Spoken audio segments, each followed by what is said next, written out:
Claro, hay una cosa bien curiosa, los pueblos nunca fueron antihispánicos, siempre se mantuvieron fieles a la idea hispánica.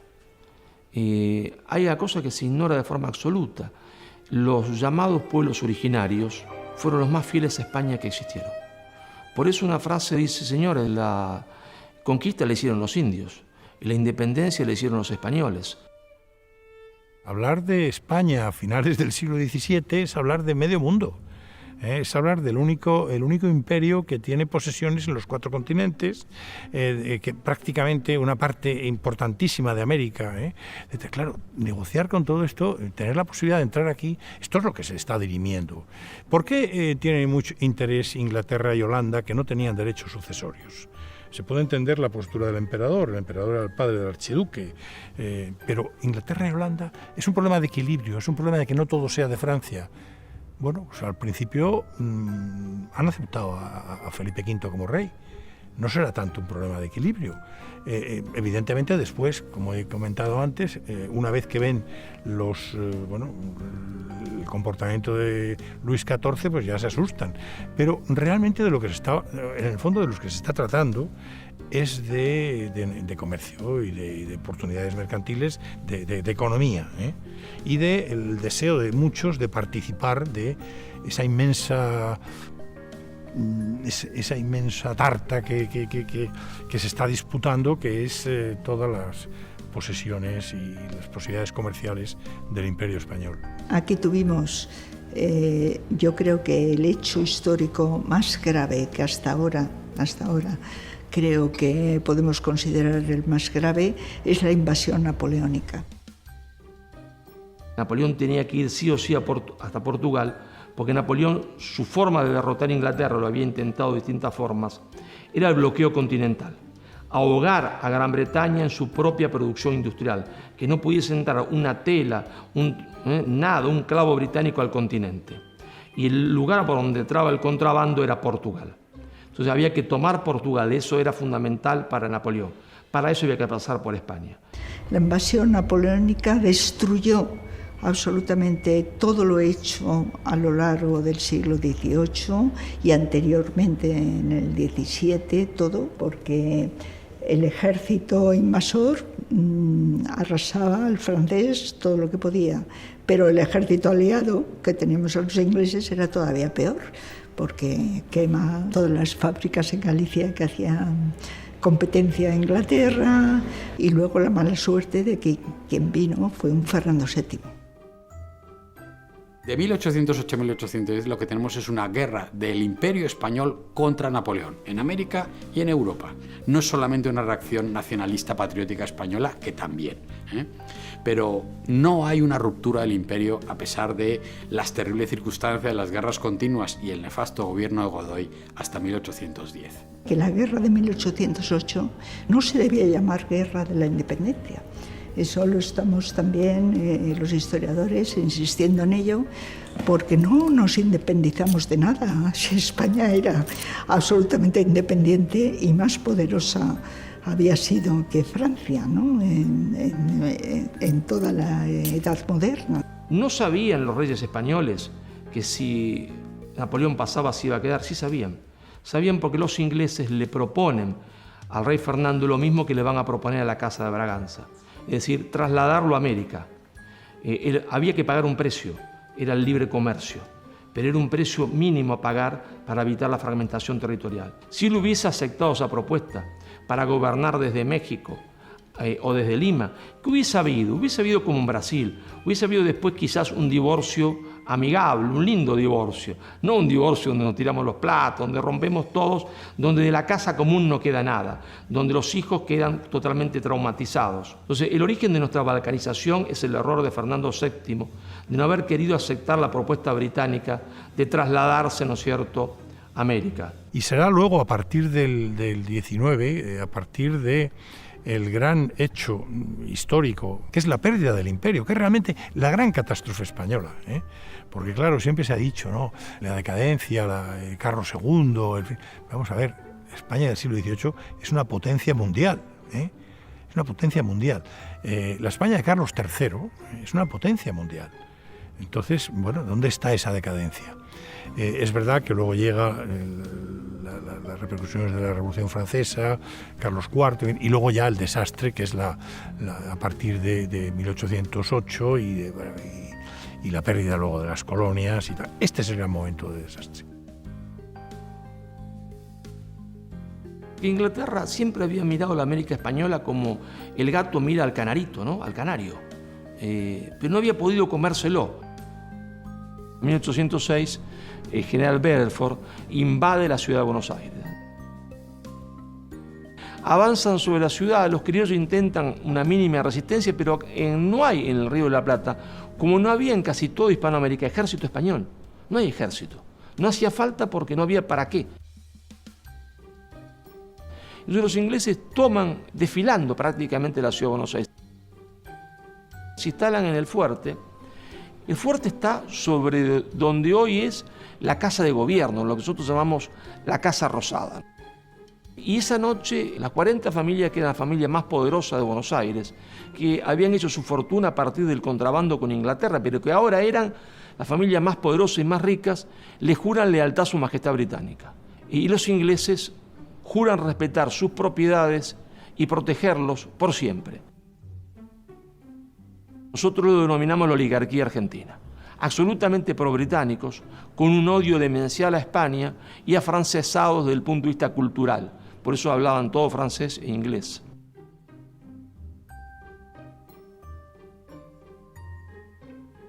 Mucha gente que ve cómo los ingleses se burlan de la religión, provoca el estado de ánimo que hace posible la reconquista de Buenos Aires al mando de Santiago de Liniers.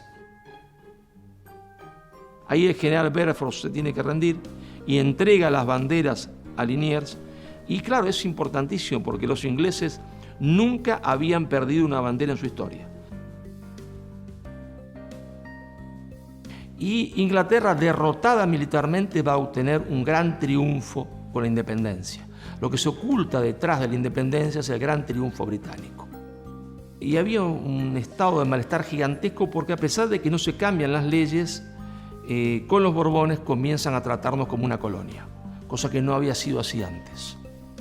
Entonces ahí había un cierto caldo de cultivo para la ruptura con España. No acontecía lo mismo en el Alto Perú, sobre todo en Perú no acontecía eso, no acontecía en Ecuador. ¿Qué quiere Gran Bretaña? Gran Bretaña primero que lo que quiere es libre comercio, ¿está? Porque el libre comercio le permite vender sus mercaderías. Segundo, ¿qué quiere?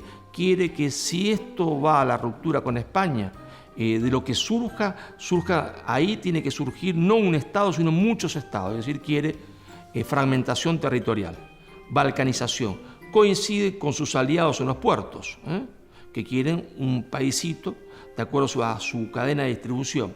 ¿Y qué más quiere Gran Bretaña?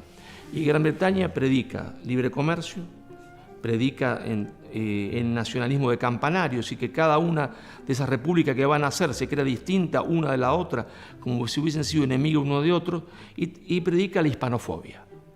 Entonces Inglaterra necesita predicar la hispanofobia, porque si España solo vino a saquear, si su cultura es de la cultura del atraso, su religión es la religión del atraso, todo lo que trajo es nefasto y hay que rechazarlo. Entonces Inglaterra tiene un interés particular en predicar eso. Si hubieran ganado los ingleses estaríamos mejor. No. Estamos mal, Hispanoamérica está mal, porque en el fondo, con la secesión de América, pasamos de llamarnos católicos y súbditos del rey a llamarnos mexicanos, hondureños, guatemaltecos, chilenos, argentinos y luego uruguayos porque Uruguay se separa de nosotros.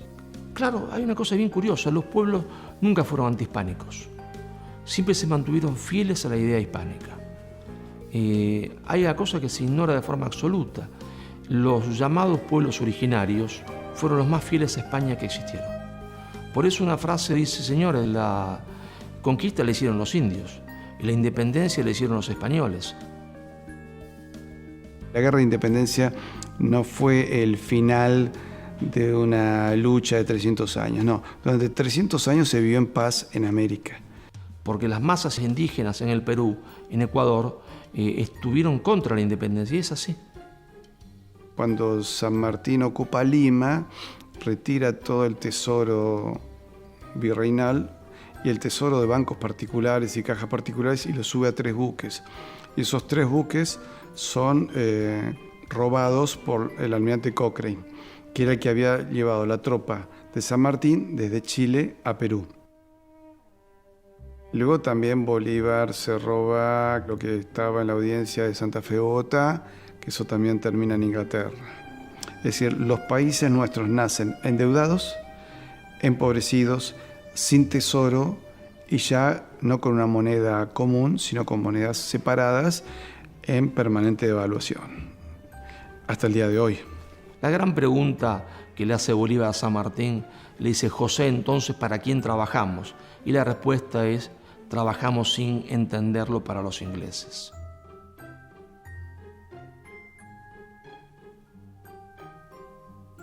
Cada uno de los fragmentos que iba a surgir iba a ser incorporado al Imperio Británico de forma informal.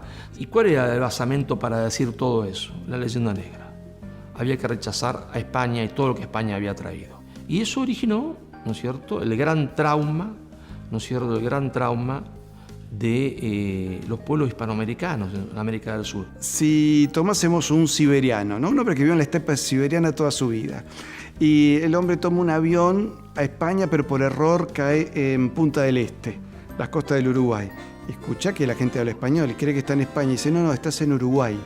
Y el hombre va caminando y llega al Río de la Plata y dice: ¿y este qué río? Y el Río de la Plata, el río más ancho del mundo. Y del otro lado acá hay otro país. Cruza y dice: acá seguro que se habla otro idioma. No, se habla español también. Bueno, ¿habrá otra religión? No, son católicos en ambos lados. Llega caminando hasta la cordillera de los Andes y le dicen: ¿y esto? Y son las montañas más altas de América. Del otro lado, ¿qué hay? Y hay otro país que se llama Chile. ¿Ahí cambian de idioma a religión? No, tampoco. Y creo que el pobre siberiano va a mirar un poco extrañada la situación y dice: ¿y de acá hasta dónde no cambia? No cambia en todo el continente. Uno me decía: pero seríamos un país muy grande. Rusia sería más grande todavía. Es más, Rusia tiene 11 usos horarios. Cuando en una parte de Rusia son las 11 de la mañana, en otra parte son las 12 de la noche. Y sin embargo conforman un solo país. Dice: ¿cómo? Ustedes no cambian de idioma, no cambian de religión, tienen el mismo origen y son 20 países separados. ¿Ustedes son oligofrénicos? ¿Tienen algún problema? Porque no va a poder entender que seamos 20 países.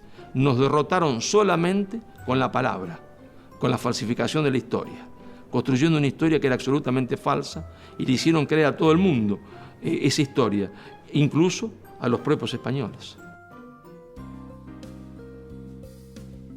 La política siempre del que tiene poder es dividir para reinar. Pero a su vez hay también una especie de indigenismo en la propia España, ¿no?, donde las regiones empiezan a separarse unas de otras y a querer constituirse estados independientes unos de otros. Sí, es que es curiosísimo. El que tenga un poco de tiempo, que le sobre en 3 tardes, tome el ordenador y busque los estatutos de autonomía de todas las comunidades autónomas. Y lea el prólogo, solo el preámbulo, que es muy poco, son 2 páginas. El preámbulo. Y en el preámbulo verá que esa zona es un ejemplo extraordinario de épica, de moralidad, de altura moral fantástica. Y luego coge otro. Y el otro también es un ejemplo maravilloso, son como mártires sacrificados. El otro. Las 17 dicen lo mismo. El conjunto, una basura. Pero ¿esto cómo puede ser? ¿Cómo 17 partes, todas épicas, han compuesto después para cada una de ellas algo que no funciona, que no es nada? No tiene sentido. Todas las comunidades pretenden que se les pague una deuda histórica. Entonces, ¿quién las paga? Si la 17 pide una deuda histórica, ¿quién las va a pagar? Entonces, es verdad que hoy día se potencia lo diferente y se anula lo común. Es una realidad, lo cual es un suicidio colectivo. Porque eso es lo que no entienden los españoles peninsulares. Es decir, han cambiado por un plato de lentejas ser protagonistas de la historia. Se han dejado escribir su historia por aquel que fue su enemigo histórico. Y es más, como yo digo, el enemigo histórico, los españoles me miran como diciendo: no tuvimos nunca enemigo histórico. ¿Cómo que no?